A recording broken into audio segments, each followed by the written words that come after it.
नमस्कार बच्चों, स्वागत है साइंस हरियाणा यूट्यूब चैनल ख़ास हरियाणा बोर्ड स्टूडेंट्स के लिए। तो आज जो हम एक एक नंबर के क्वेश्चनों के चैप्टर क्लास 9 से उठाया है केमिस्ट्री का सबसे पहला चैप्टर बच्चों, हमारे आसपास के पदार्थ। हमारे आसपास के पदार्थ चैप्टर बच्चों काफ़ी आसान चैप्टर है। इस चैप्टर से 2 क्वेश्चन आने हैं एक एक नंबर के। तो इस चैप्टर में 3 चीज़ें आपको आनी चाहिए ये चैप्टर समझने के लिए। 2 नंबर का ये चैप्टर है, 2 क्वेश्चन एक एक नंबर के आने हैं। एक तो बच्चों पदार्थ के गुण आपको अच्छे ढंग से पता होना चाहिए कि कौन सी चीज़ पदार्थ है, कौन सी चीज़ पदार्थ नहीं है, समझ होनी चाहिए। क्योंकि एक नंबर का प्रश्न है, याद नहीं करने की ज़रूरत। जैसे पहला प्रश्न पूछा हुआ है इन्होंने हमसे कि निम्न में से कौन सा पदार्थ है, कुर्सी, बादाम, वायु, उपरोक्त सभी। तो जो चीज़ कणों से बनी है वो पदार्थ है बच्चों। तो इसमें उत्तर आ जाएगा उपरोक्त सभी, क्योंकि कुर्सी भी पदार्थ है, बादाम भी पदार्थ, और वायु हवा जो छोटे छोटे कणों से बनी है, गैसों से, धूल कण से, तो इसलिए इसका उत्तर आ जाएगा उपरोक्त सभी। दूसरा बच्चों, इस पाठ में आपको पदार्थ के गुण समझने हैं और आपको समझना है तापमान की इकाई। जो यहाँ तक मुझे लगता है कोई प्रश्न पूछ लेंगे वो, जैसे 0 डिग्री सेल्सियस बराबर होता है 273 केल्विन। जैसे 27, हाँ 273 केल्विन। जैसे 27 डिग्री सेल्सियस है बच्चों, तो उसको अपने को केल्विन में बदलना हो तो 273 जोड़ना पड़ता है और वो बन जाता है 300 केल्विन। आपको अच्छे ढंग से पता होना चाहिए कि तापमान मापने की एक तो सेल्सियस इकाई है और एक इकाई है केल्विन। इन दोनों को आपस में बदलना आना चाहिए। हालांकि सैम्पल पेपर में ये दोनों क्वेश्चन नहीं है, परंतु मेरी तरफ से एक नंबर का मोस्ट इम्पोर्टेंट क्वेश्चन है ये। इसमें जैसे मैंने एक क्वेश्चन तुम्हें करके दिखाया अभी, 27 डिग्री सेल्सियस को केल्विन में बदलो, तो आपको 273 जोड़ना है, उत्तर आ जाएगा 300 केल्विन। केल्विन वैज्ञानिक स्केल है बच्चों। और अगर वो इससे उल्टा कहे कि केल्विन को डिग्री सेल्सियस में बदलो, तो क्या करोगे? तो केल्विन मान लो हमको दे रखा है 400 केल्विन को डिग्री सेल्सियस में बदलो, तो आपने उसमें से 273 घटा देना है। जब डिग्री सेल्सियस को में बदलना हो तो 273 जोड़ना है, और जब केल्विन को डिग्री सेल्सियस में बदलना है तो 273 घटा देना है। ये आ जाएगा 127 डिग्री सेल्सियस। तो ये प्रश्न जो है मेरी तरफ से इम्पोर्टेंट बनता है। तीसरी चीज़ जो मैं कहना चाहता हूँ, जो पूछी जा सकती है आपसे, वो है जैसे ठोस द्रव में बदला तो वो क्या होता है।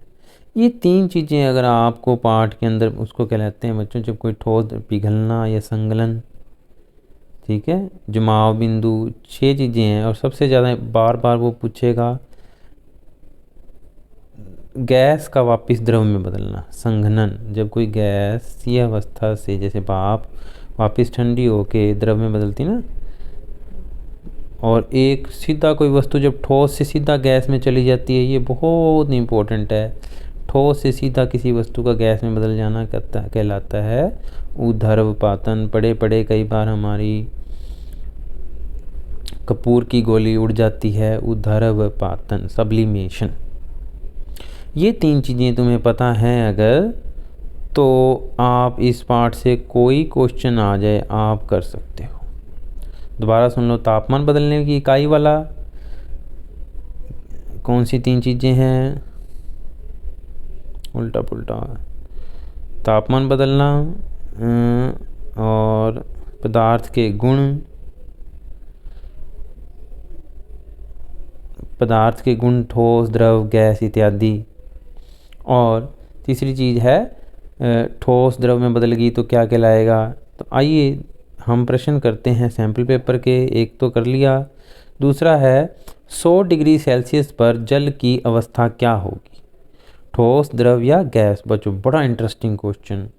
अगर वो क्वेश्चन 101 डिग्री सेल्सियस कहता तो हमारा उत्तर सी गैस आता, परंतु 100 डिग्री सेल्सियस पर जल दोनों अवस्थाओं में ही मिलता है।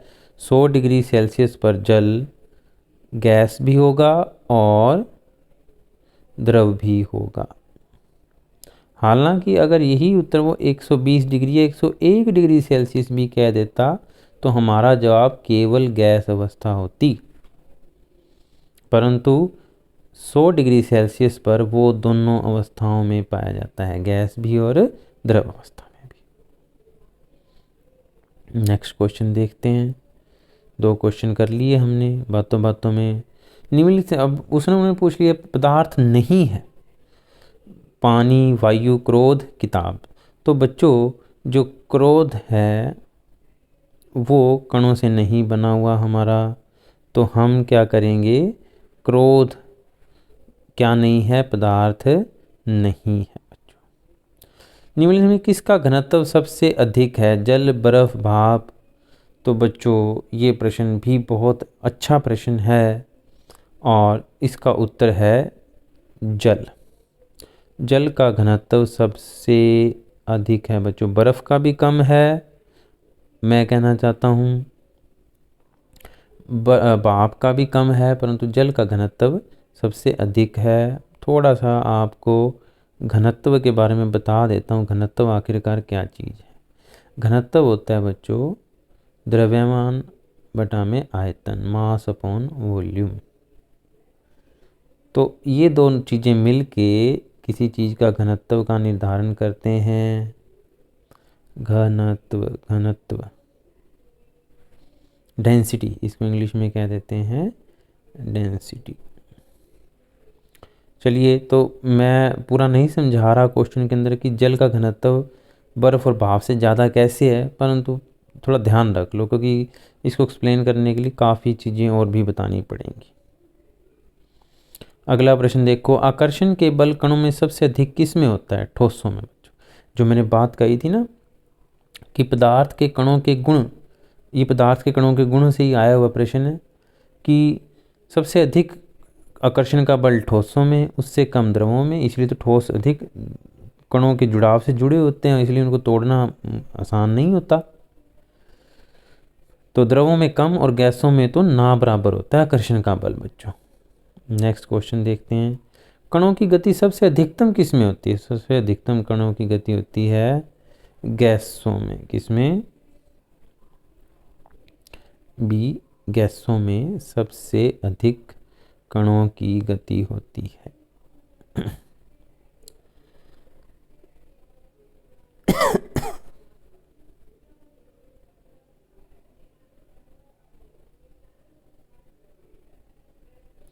नेक्स्ट क्वेश्चन देखते हैं हम,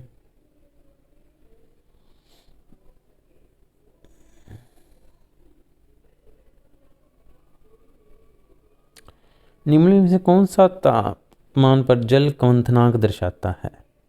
जल का क्वथनांक बच्चों 100 डिग्री सेल्सियस पर उबलता है, लेकिन यहाँ पे उसने 2 प्रश्न केल्विन में भी दे दिए। तो आइए 100 डिग्री सेल्सियस को केल्विन में बदल के देख लेते हैं ताकि हमें कन्फ्यूज़न ना रहे। तो 100 डिग्री सेल्सियस पर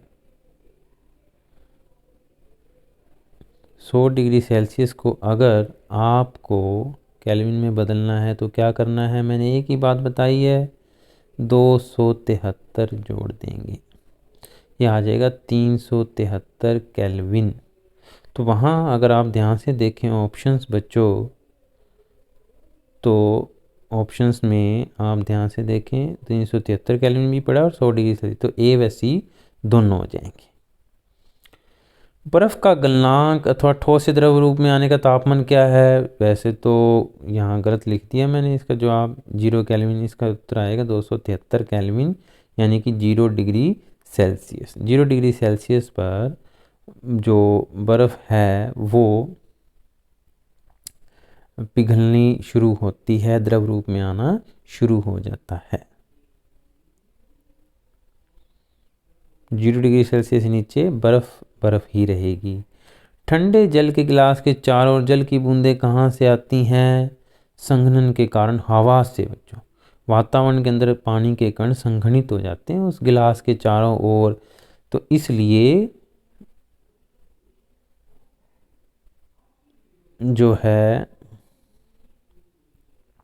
संघनन के कारण, देखो बच्चों कोई बोतल है उसके ठंडे पानी की, तो उसके चारों ओर पानी की बूंदें आ जाती हैं, बोतल से नहीं निकलती, वो वातावरण के अंदर पानी के कण संघनित हो जाते हैं। संघनन यानी ठंडी है अगर तो ज़्यादा हो जाएंगे संघनित। गैस अवस्था से वापस द्रव अवस्था में आना क्या कहलाता है?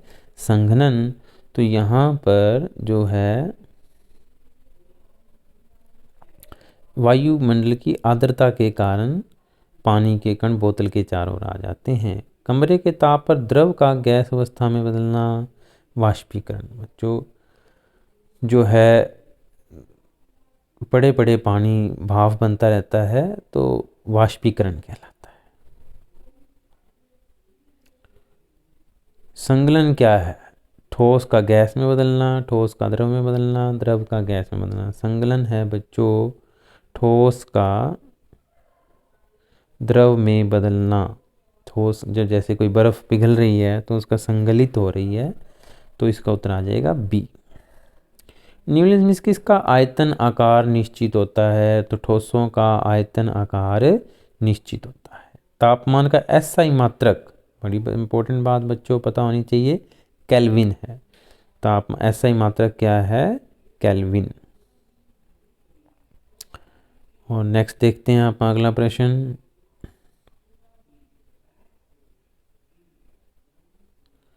द्रव अवस्था में कणों की गति ठोसों से अधिक होती है बच्चों। द्रव अवस्था में तो कण इधर उधर जा पा रहे होते हैं जल के अंदर ही। पदार्थ का वह गुण जिसके कारण इसके कण एक जगह से दूसरी जगह जा सकते हैं तरलता कहलाता है बच्चों। जैसे किसी सिलेंडर से गैस बाहर निकल रही है तो वो तरलता यानी फ्लूइडिटी के कारण, फ्लूइड है इसलिए वो एक जगह से दूसरी जगह जा पा रही।